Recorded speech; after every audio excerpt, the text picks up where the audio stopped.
Hello, I'm Ryan, and welcome to my channel, Analyze This, Mr. Bond, where I dig into the underlying impulses of the James Bond film franchise. I am here with the venerable David Zaritsky of the Bond Experience. He needs no introduction, but we are here in the Zaritsky archives. Thank you so much for having me here. Oh my gosh, man, it's so good to have you again. It's an honest dream come true to be here in the midst of what is a very real almost kind of temple to the James Bond fantasy and everything that Shrine, it right? stands for. Yeah, it's a shrine. A shrine where you can just kind of like touch a piece of film That's history right. everywhere you look. You could just become the characters that you've always dreamt of, like a clown nose. Yeah. It suits you so well, David. Yes. Um, but one of the conversations we had had when we were at Gather All Together is that you had said that you had enjoyed my video on the James Bond fantasy. And I really wanted to kind of pick up that conversational thread with you here while we're here together in your archives, because I think the Bond fantasy is something that's interesting both as a fundamental part of the character and part of something that really informs for those of us who have kind of like been forged in the fires of the furnace of James Bond, something that we take into our lifestyle. And just for those of you who haven't seen that video, just give me a second here, David, while I reiterate exactly Yeah, what I said for do. them.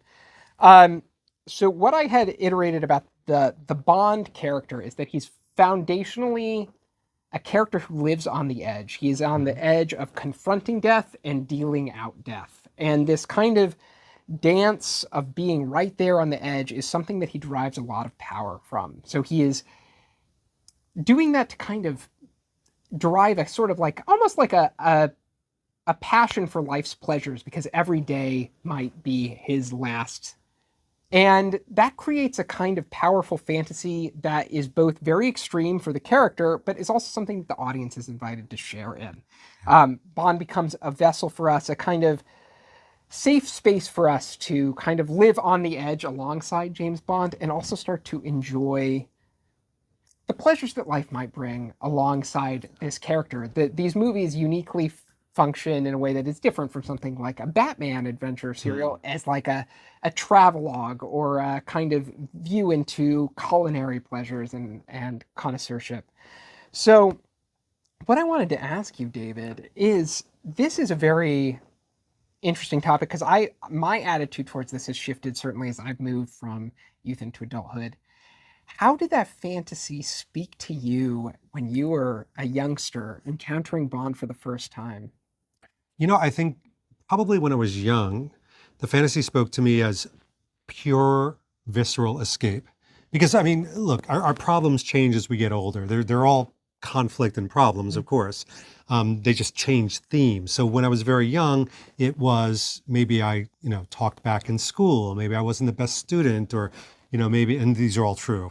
There are no maybes. I'm saying maybe, but, I wasn't as good a student as my brother and sister. So I was always being compared to them. All these things that really weigh on you, even as a child. And my escapes were things like Buck Rogers and Battlestar Galactica and Star Wars and Superman. And yes, James Bond when my father introduced it. So the fantasy of those, even at a young age, allowed me to remove myself from the current rigors and stress of today. And I would say that without jumping the gun too much, it doesn't differ too much even as a 56-year-old adult. Because of the conflict that we have, it's just a way of coping with what we have in life. That I identify with a lot of that. My not to get into like too vulnerable a space, Do but it. like but my early school years, I was homeschooled very young, and then I entered into school environment. I was somewhat bullied at different points in that young age, and but Bond, my awareness of Bond at that time came at the same time, and Bond was this kind of hyper capable, hyper successful character who is like an emblem of kind of everything that I would ever dream life Yeah. could be, right? He's a guy who not only skirted up to the line of death, but like kind of skated by it, especially if we're talking about like kind of the classic Bond era, which we have Yeah. nicely behind us in the Zaritsky archives here of of the Roger Moore era, where death is almost a joke in these movies. Like Bond skates by all that existential weight and is also just showing up as such a vessel of connoisseurship and ability to appreciate the moment. Because I think Yes. Bond's connoisseurship in understanding what like a good brandy is or a good champagne is all, it comes back to this idea of like, what do you appreciate in the moment? How can you dig deep into the moment? A glass of champagne is just a glass of champagne unless you understand what the history of champagne Right. is and what the flavor profiles of it is. And suddenly, if you understand the context of it, that glass of champagne is an experience unto itself. And I think at a young age, I have always been kind of like obsessive about whatever I was fascinated Oh, in. nice. And Not so bad. and so Bond's kind of approach to connoisseurship was like an easy latch point for something I understood about that character and being like, I understand how he is deriving kind of pleasure in that moment, why it's cool that he knows is a know-it-all about like this Yeah. particular species of butterfly. Um, like these kind of elements about this character that I kind of glommed onto as a young person that helped me escape and also gave me a sense of a escapist fantasy that gave like could be a daily kind of daydream Yeah. that I could kind of escape into. I've often called this from an umbrella standpoint, overarching, if you will, hyper competency. Yeah, The fact that Bond is good at everything, and as a child, even as a young adult, there's so many things that you feel you're awkward with, whether you are or not. It's that self perception, and so to see somebody who's so confident and assured, but so hyper competent, and the competencies to what you're talking about dovetail into the knowledge of life. Yeah. They live life to the fullest because they understand life. They understand the story of life. And so, you and I love watches. At Sure. lunchtime today, you missed it. We were talking about the history of our watches, the discussion of Omega. That absolutely is part of the enjoyment of having a piece of artwork like something like that on your wrist. But Bond takes that to another extreme, and all we can do is just sit there in awe. Indeed, and it's kind of you started to touch on this, and this is where I want to get to too. Is like, what does this mean as adults? And it's interesting to look around the Bond community and how we've all kind of picked our aspects of Bond to Yes. lean into, Our right? corners, yeah. Our corners, right? Yeah, sure. We're not all going to be Matt Spazer and understand every Right. detail of Bond's meticulous suiting. Caleb and guns, or the list goes on. The list goes on, Yeah. right? But Bond's connoisseurship is just kind of overall comprehensive. But I think what that establishes is a kind of template for enjoying life in a way that the Bond community at large and you and myself have pulled into our lives. And how do you feel like that is in your day-to-day life now as an adult? Oh, this has helped me tremendously. I mean, it's truly like better. I don't like self-help books. I don't get anything out of them. And I don't listen to a lot of podcasts around self-help, but I do watch Bond films. So one of the things that Bond has taught me is that life is going to be filled with conflict. Yeah. You can't get away from conflict. And those who try to say, something, my whole life is about trying to neutralize or get rid of conflict, they're going to lose in the end. Bond teaches us it's about enjoying your life and living your life during the conflict. Sure. Weaving it in and out, we just had a wonderful lunch, and I looked at Ryan and I said, Ryan, this is so nice. Two guys just enjoying their time together, having a drink, having a good steak, and just talking about life. And yeah, we talked about Bond, but we talked about, jobs, and we talked about, significant others and our trajectory through lives. And it was these small little moments and pleasure. Mm-hmm. And Bond teaches us to slow down. When we have deadlines and our boss yelling at us and fear and conflict, is to like roll it back and be like Bond and say, something, take an excruciatingly detailed amount of pleasure out of how you mix your drink, because the time it takes to make the drink may be slower than it takes to drink the drink, but you should just slow everything down.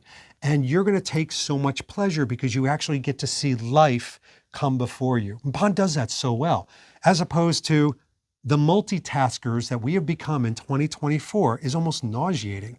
So Bond has taught me this throughout my life. I I identify with that so strongly. I wonder if I put it in these terms, whether these would make sense to you, because I think through the way you're talking about that, and I think Bond does three things pretty regularly in as part of his practice. And again, he's an extreme fictional character who is living in extreme fictional circumstances. 100%. But I think these kind of base principles are still true things that I hold dear. In Bond, he acts decisively. He's privileging the moment. He is rejecting mediocrity. Right. And I think in all three of those pieces, it's about that experience of the moment. What you actually talked about is really powerful to me, where enjoying the mixing of the drink as much as the enjoyment of the drink. I think one thing the modern life pace loses sight of is the beauty of ritual, right? Oh, And yes. this is something that is kind of baked into Bond by default. Shaken not stirred, a martini that is made to like a particularly tailored specification is a kind of recurring ritual for that Yeah. character. And um it's something that I deeply respond to on that level, is just taking that pause in all of these moments and making sure also that life is full of these moments where I'm taking pauses throughout my day-to-day life and just kind of enjoying it. Yeah. You- It's, oh, 100%. To me, it's, I mean, I could break it down very fundamentally. It's enjoying the journey as much as the destination, right. to the point where, as you have, you see these cocktails in a can now. So they have martinis in a can and margaritas in a can. And I look at them like, you're missing the whole point. You're missing the whole point. It's about going to a bar, selecting, something out of your cabinet. By the way, you had to buy that liquor. You had to make a choice. Somebody had to make a recommendation. Maybe you tried it on a journey internationally. You think about the story, and then you get the measurements out, and then you ask your significant other, would they like something? So now it turns into a social moment. Like, all these interactions stop when you just slap something in a can and go, isn't this convenient? I've got a martini in a can. Look. And then it's about, you're turning life into what I call a transaction. And unfortunately, life has become these quick transactions to like Instagram. And I get it. I'm on Instagram. Please don't like unsubscribe to me. But Instagram is whipping through things as fast as you can. The doom scrolling that we have all done at 3 a.m. in the morning. The problem with that is we miss these slow moments. So getting it back to Bond, Fleming, as you know so well, Fleming talked. And this, I'm going to give you a real case study here. And I haven't talked to Ryan about this. This is news to me. I have a new appreciation for ham sandwiches. Now let me finish. Fleming talks for 3.5 pages about Bond making ham sandwiches when he goes out on his mission, and how he puts enough mustard. He's got to get enough mustard on there, and he has the ham, and he puts and I'm telling you, every time I read this portion of this Bond soliloquy, quite frankly, about ham sandwiches, I want a ham sandwich. So when I have a ham sandwich today, I am all in that Bond frame of mind of, I'm slow making it, I'm eating it, I don't even look at anything online. I am focusing on that ham sandwich. A freaking ham sandwich. So my point being is, Bond finds everything slow and wonderful and ritualistic in even a ham sandwich. That's such a great point, because I think the stereotype of the character is that the Bond is like living the high life all the time. And actually Fleming's Bond loved things like just plain spaghetti and a cheap red wine, like all the time.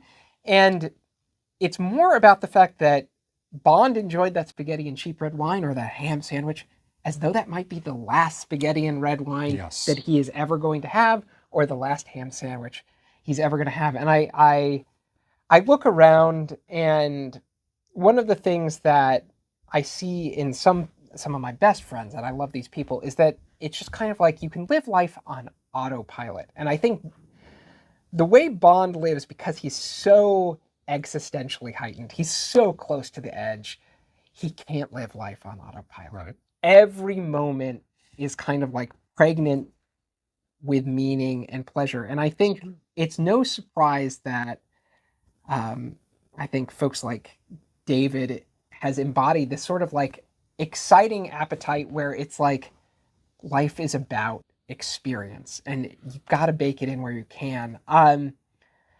David, I know like we've got some cool experiences coming up in different things related to Bond, but I Yes. think, how do you feel about putting aside the big exciting experiences like the upcoming They're going to London. Goldlinger? We're going to London, Goldlinger, the big Goldlinger, I should say, Yeah, yeah. event, which is really exciting. Putting aside those big, wonderful moments like Gatherall, all these moments where you kind of have the big things, how do you bake in those sort of like little pleasures into your day?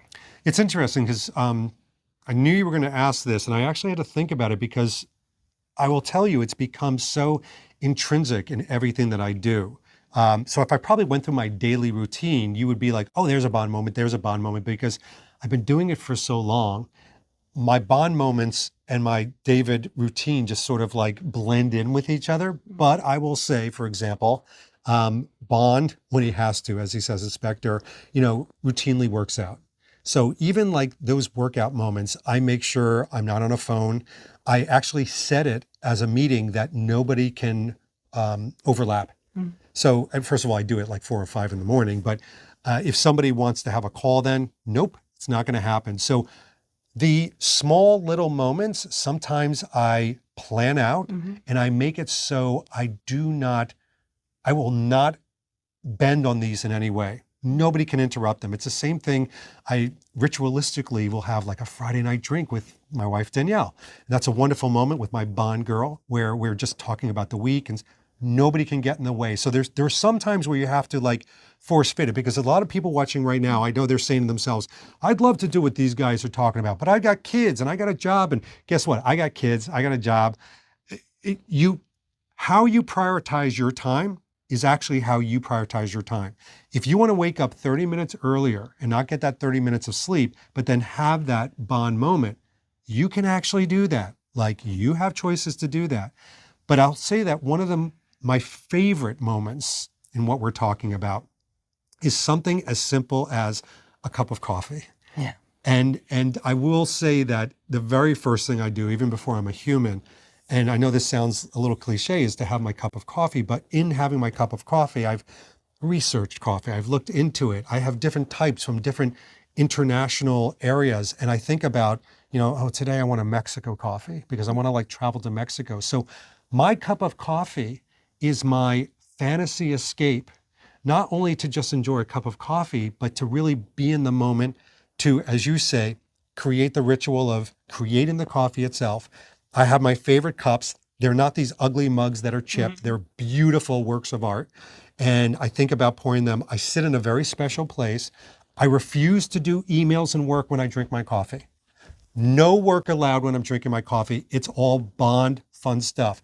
What I'll do is, and I'm not plugging this guy, but I will do my friends like Ryan or Kyle or Joe or Luke, do they have a video up or a podcast? And I will watch that as I drink my coffee. No work, only fun. Because again, I'm doing things for me that are good for me. And what's good for me are my friends and my coffee.